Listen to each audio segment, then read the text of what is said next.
Hi, Russ Gosselin here, and I got a new series going along with my Tools of the Hobby series for beginner model builders, and this one is going to be on scratch building.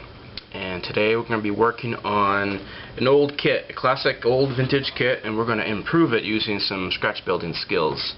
So this is Italeri's house corner. Picked this up at a show recently, and I remember mentioning it, I think, in one of my the review of the show. So, not much in the kit. Comes with 3 pieces. You got your wall sections, and that one, and this one clicks in here.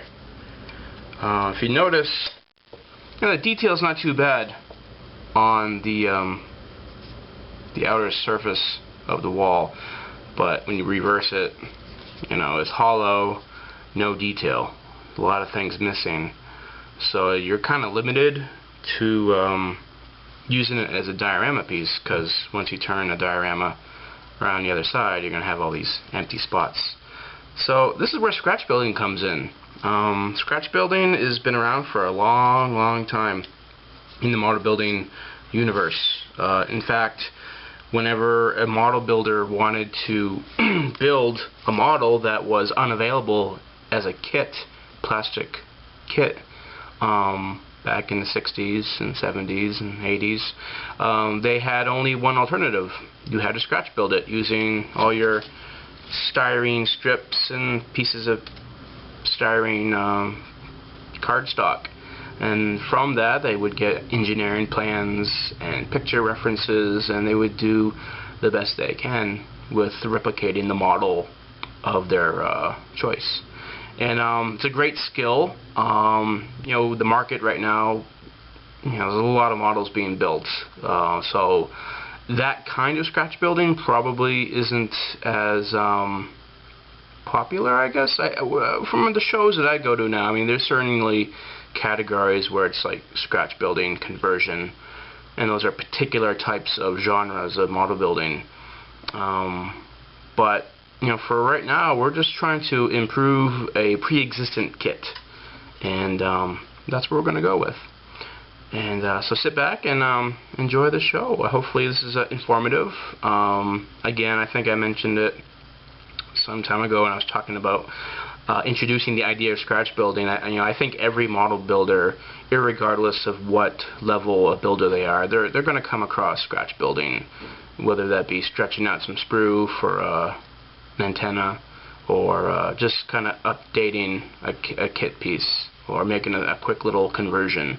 We're all going to run into it. Sometimes even some of these new kits, you're going to have to, things don't come together, things don't align properly, and scratch building is a great way to work around some of these obstacles that we face. So, alright, here we go. So it's all hollow, and I was thinking of some ideas of what I can do. So basically I'm pretty much just doing all the improvements will be right here in the inside. And so what I picked out was, I went through my box of stuff, and I had some styrene strips from Evergreen Scale Models. So I have 2.3 millimeter strips right here, and I got the 2.5 by 4 by 8 millimeter strips.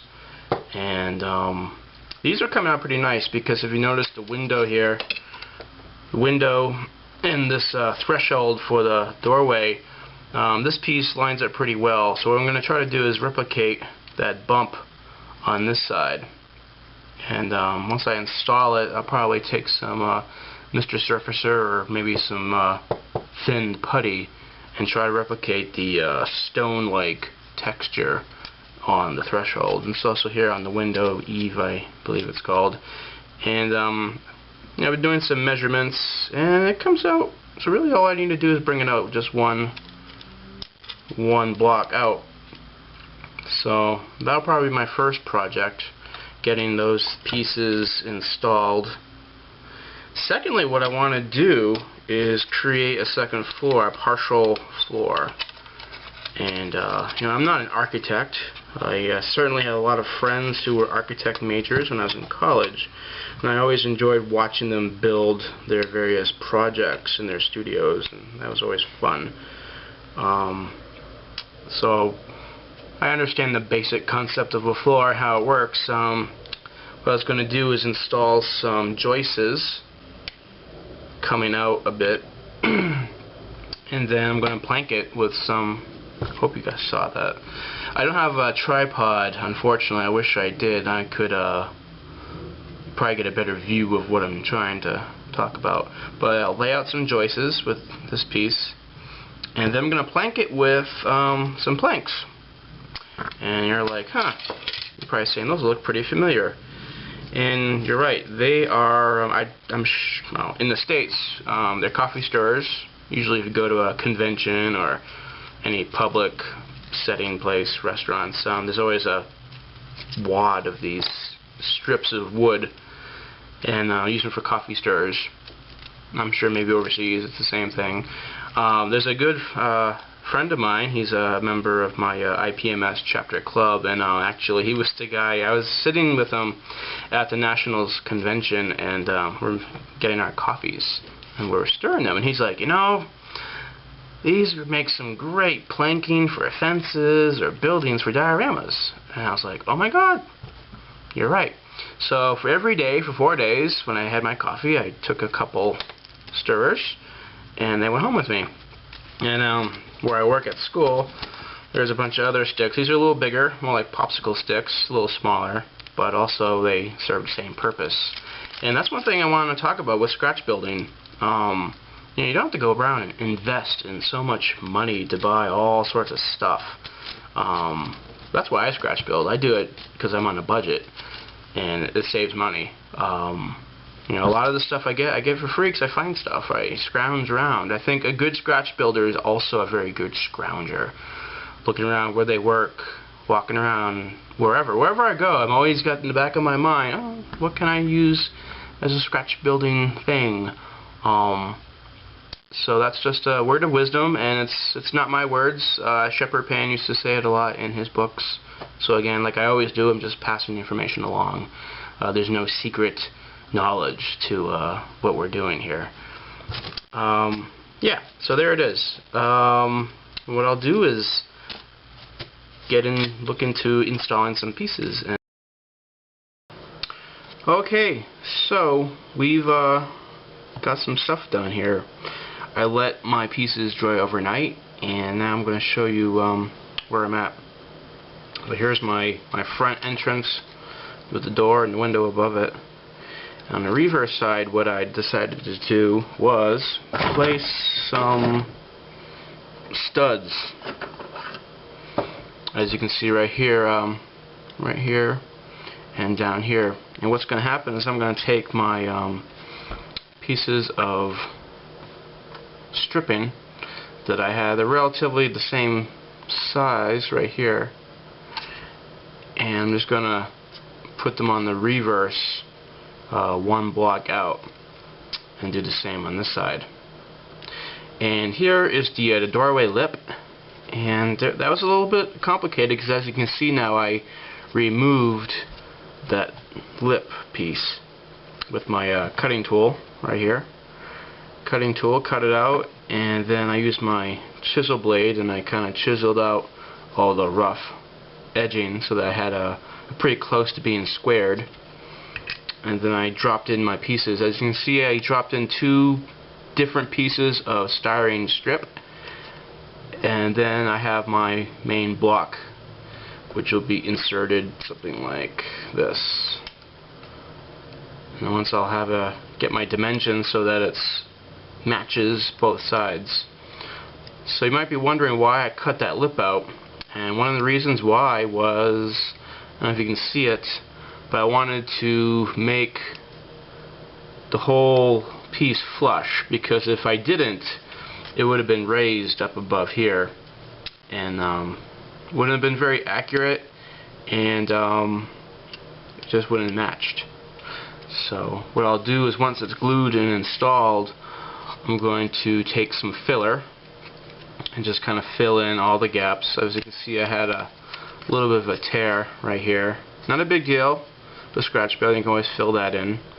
And once that's filled, I can begin texturing that piece so that it somewhat replicates the rough texture out here. Alright, that's that part, and I'll be doing the same thing here. I'll just keep on inserting my pieces. Alright. One thing I didn't mention previously is that one thing we're going to talk about is tools and materials. I'm sure this video I don't want to make it complicated.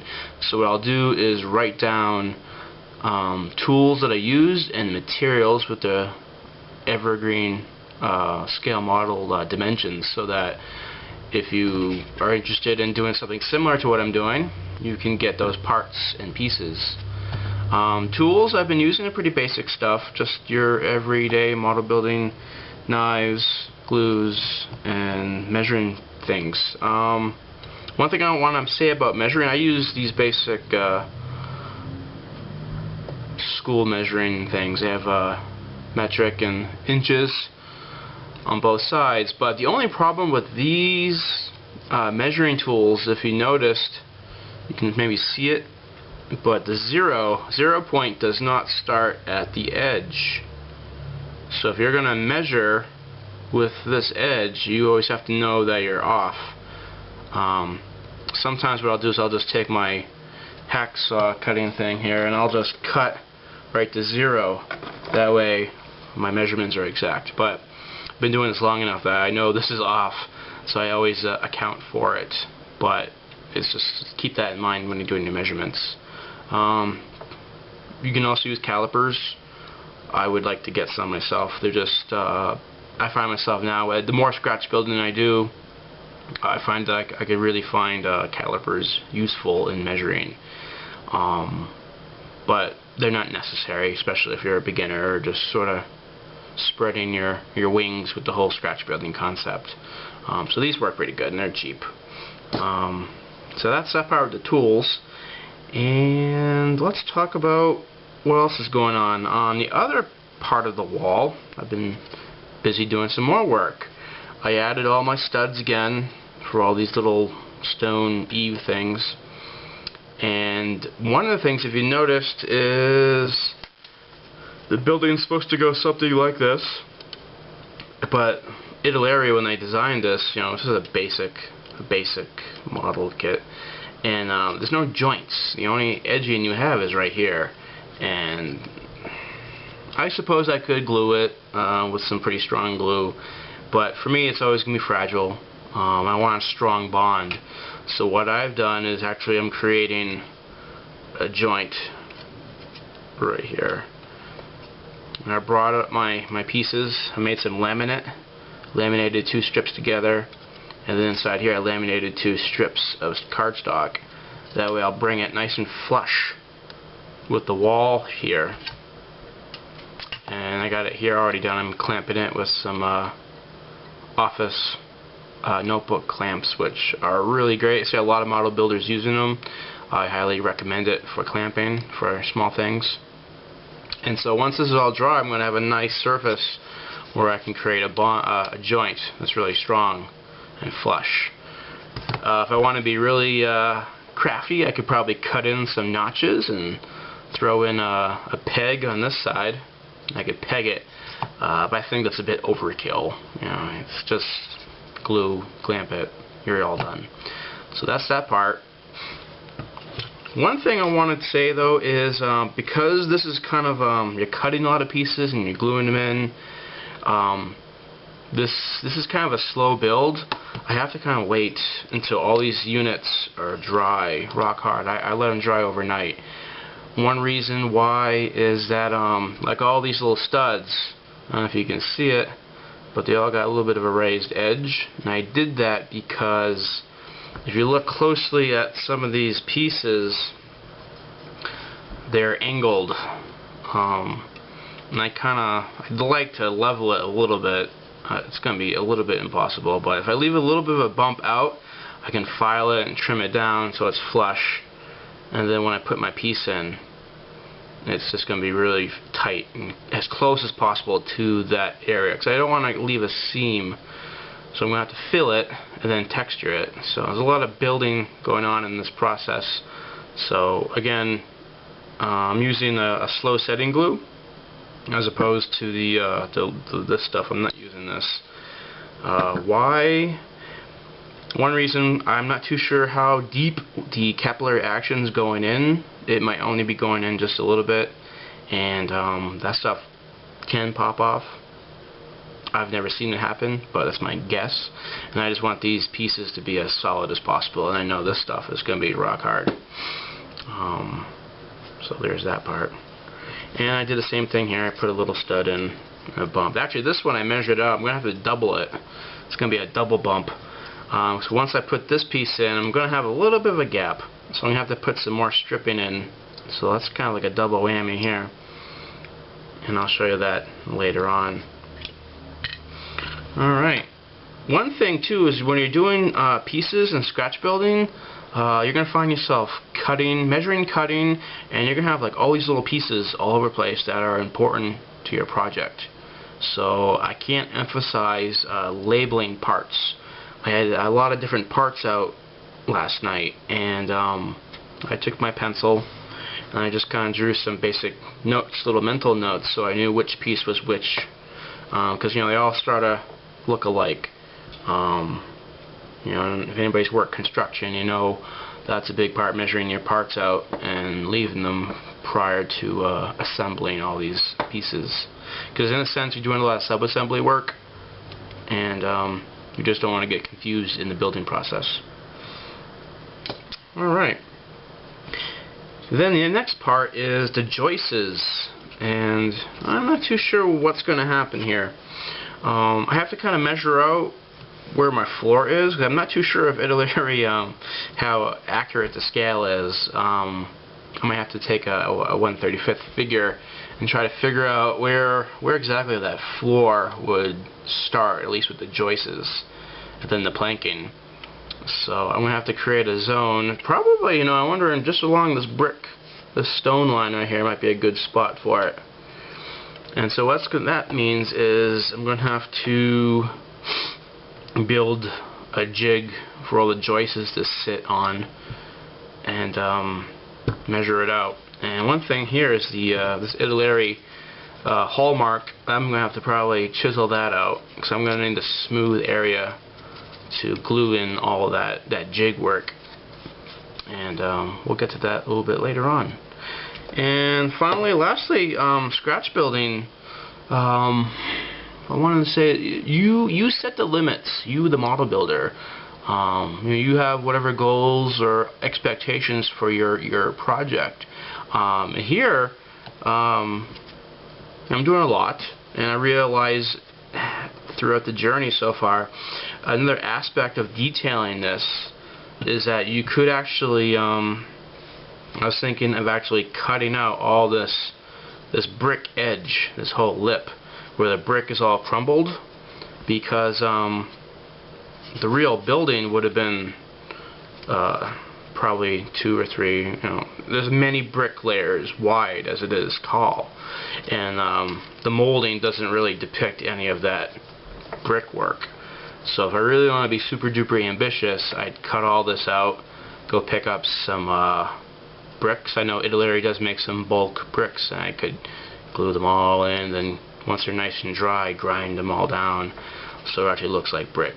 For me, that's just, it's a bit much, especially I'm just doing a basic tutorial, and it's just for my own personal enjoyment, you know. Maybe if I was entering into competition, it's something I would consider, but I'm not. This is just fun and teaching fellow modelers a little bit about scratch building. But I just wanted to mention that because, again, the sky's the limit. You can do whatever you want with scratch building. You can really go pretty far into it. So there's that. So next time I'll just talk about the joists. Hopefully I'll have some sort of jig made up for that, and we will be rocking and rolling and moving forward with this scratch build project. So thanks for watching. Alright, I've installed all my E's. I think that's what they're called still. And they're all in. And now all I have to do is, once they dry overnight, get a nice solid curing, I can begin carving these edges, because there's a few places where there's some battle damage on the edges here, and I might do that also on this side. And then I need to fill it so I have no seams once I paint it. And then I'm going to texture it. And texturing, there's probably two ways. I might try both and see what happens, but I can use putty and stipple it with a stiff brush and then sand it, and that's probably my premier choice. Secondly, I can also just take a rotary tool with certain drill bits and really just roughen up the texture. So I might try it on this piece, and if it doesn't work, I can just go back with the putty and make texture. So that's it for that. I'm pretty excited. Everything seemed to fit pretty well, and no major issues. Secondly, I just want to talk about the tools I'm using again. I'm using my razor saw, your typical model building razor saw, and usually it comes with 3 different blades. I'm using the fine teeth grit on it, and I'm just cutting it, eyeballing it. I just measure it, pencil it, cut it right on my cutting board. I'm not using a miter board or a miter box. I used to have one of those little metal aluminum miter boxes that I think Micro Scale sells in their magazines, and I didn't like it. Darn thing, I noticed that when I would cut that, it would actually cut into the metal of the box frame. So actually at some point I was never getting a 45-degree angle. I was losing all that because all the edges were all again, we're not building a cathedral here, and eyeballing it's just as good, I think better. You don't have to deal with the box. But I'm sure there's probably some more better miter boxes out there on the market, and if you can have access to that, awesome. But it's not necessary. So what's the next piece? I started planning my joist frame, and I am going to use the outer edge as kind of like my guide for that frame or joist jig thing. And what I did is I took this under some light, and then I just kind of took my marker and I kind of made some dots where that top edge is. So that would be the actual height of the floor where the actual planking would be. So I'm going to probably put in my frames just a little bit lower. And I have my first pieces here. I've been starting my laminates, and it's going to be exact duplicates of my joint pieces here. So I'm actually going to raise it all the way up to here, and what I'm going to do is once that's done and dry, I think I'll begin gluing the actual building together and clamping it down, because then what I want to do is this piece of the wall isn't going to have, the joists are going to be coming out from this one, so they'll be out like this. So once this is flush, I'm going to raise it up, and then the joists will start right here. Hope you can see that, and then start moving them in. So I'm going to have to build some sort of cradle, or I call it a jig, where these will sit inside. And I'm going to bring it all the way across. And that'll be it. And then once that's done, I can start working on my planking. And also my floor on the bottom. Got to remember that there's also a floor on the first floor.